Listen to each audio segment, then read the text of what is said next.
Firstly, as a perspective from horror, we have established already that game design philosophy of bearing no arms does not automatically mean the game will become more of a fearful adventure. By looking at the past, we can prove this by looking at games like the first 4 Silent Hill games.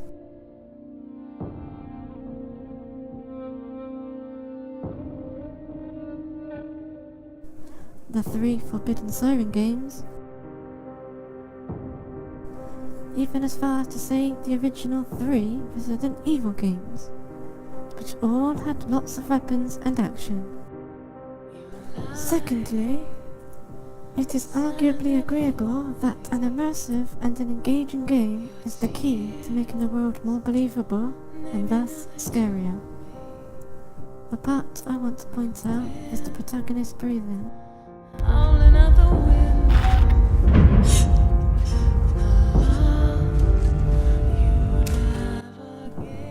You can hear a sudden breath and short gasps of air as a scripted event happens, which is a subject I will talk about next.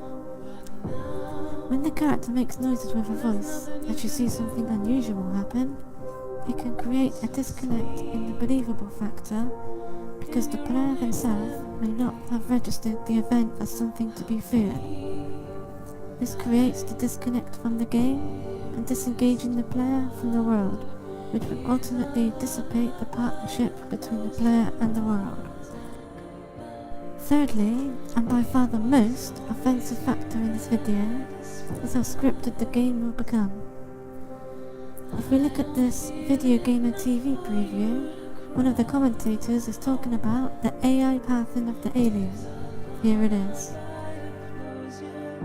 A lot of the times I died a lot in the game, so I was trying to figure out whether the alien was kind of scripted or not. Yeah, I get how. And it was a little bit, like it kept on going to the same place that I was and on each kind of run through.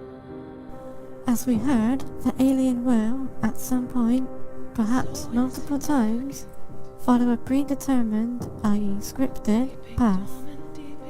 This is the worst offender because it reduces the replayability because you will know where the alien will be. It also makes the alien more predictable, thus more plastic and flat of an entity, rather than a dynamic source of terror.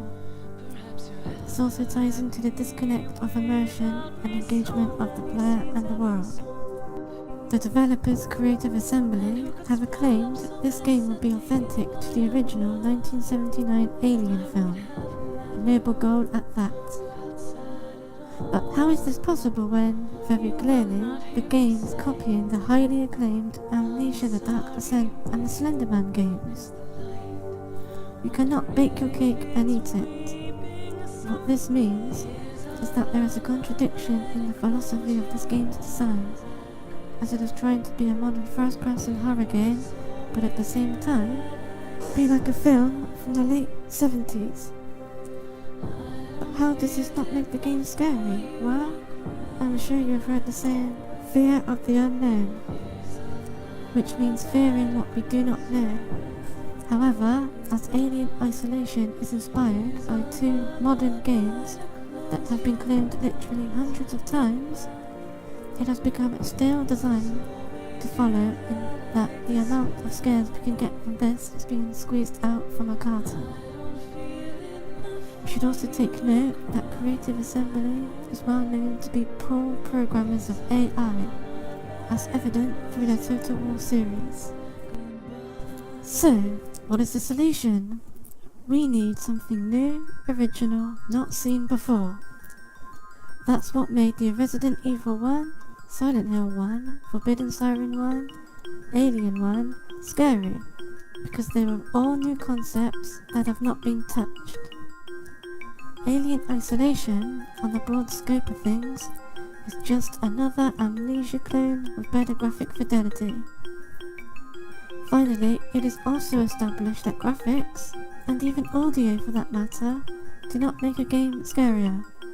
This is evident by the list of video games in this paragraph.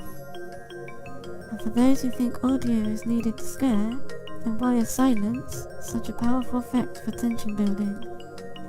And why haven't you played Hired?